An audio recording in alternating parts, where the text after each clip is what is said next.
Hello everyone, welcome to Tech World channel guys. Today I will show you how to add clock widget like this in your Windows 11 laptop or PC. So at first just open up your browser.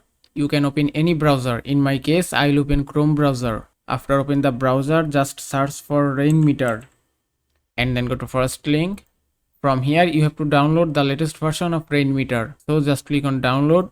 It's a very little software and you can see the download is complete. Then just click on rain meter and then click on OK, then select standard installation and then click on next, then click on install, then click on yes, then click on finish, and the installation process is done. Now open up your browser again and then open new tab. Now you have to search visual skin, then go to rain meter skin.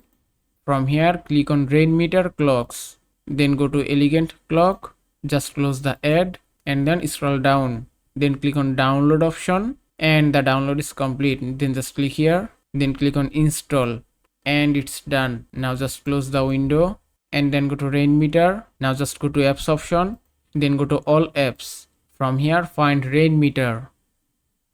That's it. Now just open it. Now after open the rain meter you can see this interface and from here you have to select elegant clock. Now here you can see two options, dark clock and light clock, and you can choose any option which is switchable for your screen. My screen is dark, so I have to select light clock. Just click here and then click on load and that's it. Now just close the window and here it is. You can see the clock widget has been added successfully. You can also check date from this widget. And that is how you can add clock widget in your Windows 11 laptop or PC. I hope this video was helpful. If it was, please give it a like and don't forget to subscribe.